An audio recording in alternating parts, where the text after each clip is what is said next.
കേന്ദ്ര സർക്കാരിനെതിരെയുള്ള എൽഡിഎഫിന്റെ രാജ്ഭവൻ മാർച്ച് ഇന്ന് നടക്കും. കേന്ദ്ര സർക്കാരിന്റെ ജനാധിപത്യ വിരുദ്ധ നടപടികളിൽ പ്രതിഷേധിച്ച് രാജ്യവ്യാപക പ്രതിഷേധം സംഘടിപ്പിക്കുന്നതിന്റെ ഭാഗമായി എൽഡിഎഫ് ജില്ലാ കമ്മിറ്റിയുടെ നേതൃത്വത്തിലാണ് സമരം. എസ് ഷീജ തിരുവനന്തപുരത്ത് നിന്നും ഈ വാർത്തയുടെ കൂടുതൽ വിവരങ്ങളുമായി ചേരുന്നുണ്ട്. Sheeja, good morning. Good morning Kavya. സാഹചര്യം എന്താണ് എന്നുള്ളത് കൂടുതൽ വിശദീകരിക്കേണ്ട ആവശ്യമില്ല പ്രേക്ഷകർക്ക് മുന്നിൽ. രാജ്യവ്യാപക പ്രതിഷേധത്തിലേക്ക് കടക്കുകയാണ് ഇടതുമുന്നണി. കേരളത്തിൽ എങ്ങനെയാണ് ഇന്നത്തെ ക്രമീകരണങ്ങൾ, പ്രത്യേകിച്ച് തിരുവനന്തപുരം ജില്ലാ കമ്മിറ്റിയുടെ അടക്കം നേതൃത്വത്തിൽ പ്രമുഖ നേതാക്കളൊക്കെയും പങ്കെടുക്കുന്നുണ്ടോ?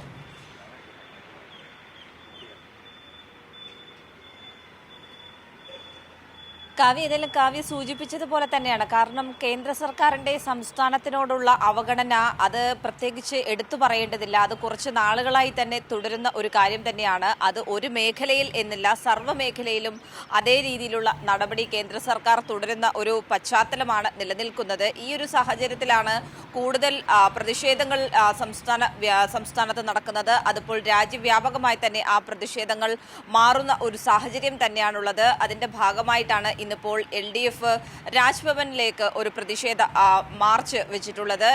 പ്രതിഷേധ മാർച്ച് രാവിലെ 10:30 ആരംഭിക്കുന്നതായിരിക്കും. രാജ്യവ്യാപകമായി നടക്കുന്ന ഈ ഒരു പ്രതിഷേധത്തിന്റെ ഭാഗം എന്ന നിലയിൽ തന്നെ എൽഡിഎഫിന്റെ തിരുവനന്തപുരം ജില്ലാ കമ്മിറ്റിയാണ് രാജ്ഭവനിലേക്കുള്ള മാർച്ച് നടത്തുന്നത്. ഇതിൽ രാജ്ഭവന് മുന്നിൽ മാർച്ച് ഉദ്ഘാടനം ചെയ്യുക എൽഡിഎഫിന്റെ കൺവീനർ ഇ പി ജയരാജനായിരിക്കും. പ്രത്യേകിച്ചും ഇതുമായി ബന്ധപ്പെട്ട് നിരന്തരം തുടർ സമരങ്ങളുമായി മുന്നോട്ട് പോകുക എന്നുള്ളത് തന്നെയാണ് എൽഡിഎഫിന്റെ തീരുമാനം എന്ന് പറയുന്നത്. കാരണം സംസ്ഥാന സർക്കാർ നിരവധി തവണയാണ് കേന്ദ്ര സർക്കാരിന് മുന്നിൽ തങ്ങളുടെ അവകാശങ്ങൾക്ക് വേണ്ടി നിവേദനം അയച്ചിട്ടുള്ളത്, മന്ത്രിമാരെ നേരിൽ കണ്ടിട്ടുള്ളത്. പക്ഷേ ഇതിലൊന്നും കാര്യമായ ഒരു നീക്കുപോക്ക് കേന്ദ്ര സർക്കാരിന്റെ ഭാഗത്തു നിന്നും ഉണ്ടാകുന്നില്ല. സംസ്ഥാനത്തിന്റെ നിരന്തര സമ്മർദ്ദം തുടരുന്ന ഘട്ടത്തിൽ ചില മേഖലകളിൽ മാത്രം മാറ്റം വരുത്താൻ തയ്യാറാകുന്നുണ്ട്. അതുകൊണ്ട് തന്നെ ഈ സമ്മർദ്ദം അതേ രീതിയിൽ തുടരുക എന്നുള്ളത് തന്നെയാണ് സംസ്ഥാന സർക്കാരിന്റെ തീരുമാനം എന്ന് പറയുന്നത്. അതിന്റെ ഭാഗമായി അടുത്ത മാസം ദില്ലിയിലടക്കം വലിയ പ്രതിഷേധങ്ങൾ ഇതിനകം തന്നെ തീരുമാനിച്ചിട്ടുമുണ്ട്. ഏതായാലും അതിന് മുന്നോടിയായിട്ടുള്ള രാജ്ഭവന് മുന്നിലുള്ള പ്രതിഷേധമാണ് ഇന്നിപ്പോൾ നടക്കാൻ പോകുന്നത്. ഏതായാലും രാവിലെ 10:30 ആരംഭിക്കുന്ന ഈ ഒരു പ്രതിഷേധ മാർച്ചിൽ എൽഡിഎഫിന്റെ പ്രമുഖ നേതാക്കൾ എല്ലാം തന്നെ ഇതിൽ പങ്കെടുക്കും എന്നുള്ളത് തന്നെയാണ് വ്യക്തമാകുന്നത്. എൽഡിഎഫ് കൺവീനർ ഉദ്ഘാടനം ചെയ്യുമ്പോൾ എല്ലാ ഘടകകക്ഷി നേതാക്കളടക്കം ഈ സമരത്തിന്റെ പ്രതിഷേധത്തിന്റെ ഭാഗമാകുന്നതായിരിക്കും. ശക്തമായ ഒരു താക്കീത് കേന്ദ്രത്തിന് നൽകുക, കേന്ദ്രത്തിൽ കൂടുതൽ സമ്മർദ്ദം ചെലുത്തുക എന്നുള്ളത് തന്നെയാണ് ഈ ഒരു പ്രതിഷേധത്തിന്റെയും ഭാഗമായി ലക്ഷ്യമിടുന്നത്. ഏതായാലും സംസ്ഥാനത്തിന്റെ അവകാശങ്ങൾക്കും ആവശ്യങ്ങൾക്കും വേണ്ടി പോരാട്ടം തുടരുക എന്നുള്ളത് തന്നെയാണ് എൽഡിഎഫിന്റെ തീരുമാനം. ഷീജ, നമുക്കറിയാം ഈ നവകേരള സദസ്സിന്റെ വേദികളിൽ ഇത്രയധികം സഞ്ചരിച്ചപ്പോഴും മുഖ്യമന്ത്രിയും മറ്റു മന്ത്രിമാരും കണക്കുകൾ നിരത്തിക്കൊണ്ടാണ് എങ്ങനെയാണ് കേന്ദ്രത്തിന്റെ ജനാധിപത്യ വിരുദ്ധ നടപടികൾ അത് കേരളത്തോട് പ്രത്യേകിച്ച് എടുത്തു പറഞ്ഞുകൊണ്ട് എല്ലാ കണക്കുകളും ഷീജ നേരത്തെ പറഞ്ഞതുപോലെ തന്നെ ഒരു മേഖല എന്ന് പറയാൻ കഴിയില്ല, സമസ്ത മേഖലയിലുമുണ്ട് ആ വിധമുള്ള കേരളത്തോടുള്ള സമീപനം എന്ന് പറയുന്നത്. പ്രതിഷേധിക്കാതെ ഇനിയൊരു ഘട്ടമില്ല, പ്രതിഷേധിക്കാതെ മറ്റു മാർഗമില്ല എന്നൊരു സാഹചര്യത്തിലേക്ക് കേന്ദ്രം തന്നെ കാര്യങ്ങളെ കൊണ്ടെത്തിച്ചിരിക്കുന്നു എന്നതല്ലേ?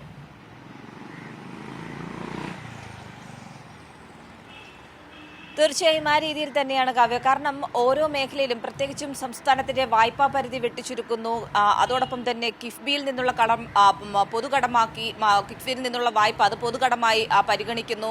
ഒപ്പം തന്നെ സംസ്ഥാനത്തിന്റെ എല്ലാ ഫണ്ടുകളിലും വെട്ടിച്ചുരുക്കുന്ന ഒരു സാഹചര്യം. ഈ രീതിയിൽ എല്ലാ മേഖലയിലും കടുത്ത നടപടികളുമായി തന്നെയാണ് കേന്ദ്ര സർക്കാർ മുന്നോട്ട് പോയത്. അതിൽ നിരന്തരം സംസ്ഥാന സർക്കാർ കേന്ദ്രമന്ത്രിമാർക്ക് കത്തയച്ചിരുന്നു, പ്രധാനമന്ത്രിക്ക് കത്തയച്ചിരുന്നു, നേരിൽ മന്ത്രിമാരെ കണ്ട് സംസ്ഥാനത്ത് നിന്നുള്ള മന്ത്രിമാരുടെ സംഘം കാര്യങ്ങൾ ധരിപ്പിച്ചിരുന്നു. പക്ഷേ ഇതിലൊന്നും കൃത്യമായ രീതിയിൽ ഒരു അനുകൂല നിലപാട് കേന്ദ്രത്തിന്റെ ഭാഗത്തു നിന്നും ഉണ്ടാകാത്ത സാഹചര്യത്തിലാണ് പ്രതിഷേധങ്ങൾ കൂടുതൽ കടുപ്പിക്കുക എന്നതിലേക്ക് കാര്യങ്ങൾ നീങ്ങിയിരിക്കുന്നത്. ഏതായാലും കേരളത്തിന്റെ ഒരു പൊതുവികാരം അത് നമ്മൾ ഈ നവകേരള സദസ്സുമായി ബന്ധപ്പെട്ട് കണ്ടതാണ്. കാരണം ഈ നവകേരള സദസ്സിന്റെ പ്രധാന ലക്ഷ്യങ്ങളിൽ ഒന്ന് എന്ന് പറയുന്നത് സംസ്ഥാനത്തെ അവഗണിക്കുന്ന, സംസ്ഥാനത്തിനെതിരെ നീങ്ങുന്ന കേന്ദ്ര സർക്കാരിനെതിരെ ഒരു പൊതു സ്വഭാവം, അതായത് പൊതു രീതിയിലുള്ള പ്രതിഷേധം ഉയർന്നു വരിക. അതിലുള്ള കൃത്യമായ രീതിയിൽ എന്താണ് കേന്ദ്ര സർക്കാർ സംസ്ഥാനത്തിനോട് ചെയ്യുന്നത്, ഏതൊക്കെ തരത്തിലാണ് കേന്ദ്രം സംസ്ഥാനത്തെ ബുദ്ധിമുട്ടിക്കുന്നത്, സാമ്പത്തികപരമായി ഞെരുക്കുന്നത് എന്നതടക്കമുള്ള കാര്യങ്ങൾ ജനങ്ങൾക്ക് മുന്നിൽ വിശദീകരിച്ചാണ് നവകേരള സദസ്സ്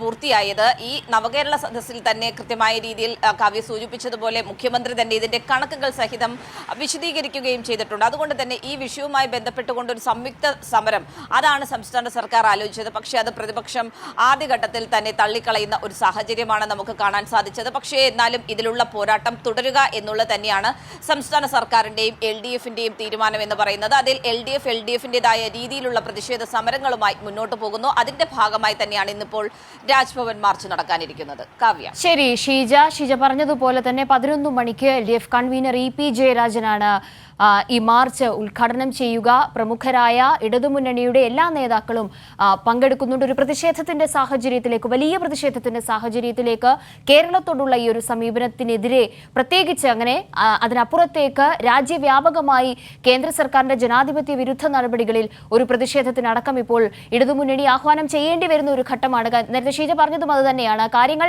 ഇങ്ങനെ കൊണ്ടെത്തിച്ചതും കേന്ദ്രം തന്നെയാണ്. ഏത് മേഖല എന്ന് എടുത്തു പറയാൻ കഴിയാത്ത വിധത്തിൽ സമസ്ത മേഖലയിലും ബുദ്ധിമുട്ടിക്കുന്ന ഒരു സമീപനം കേന്ദ്ര സർക്കാരിന്റെ ഭാഗത്തു നിന്ന് ഉണ്ടാകുമ്പോൾ വലിയ പ്രതിഷേധങ്ങൾക്കാണ് ഇടതുമുന്നണി ഈ ഒരു ഘട്ടത്തിൽ തുടക്കമിടുന്നത് എന്ന് തന്നെ പറയേണ്ടി വരും.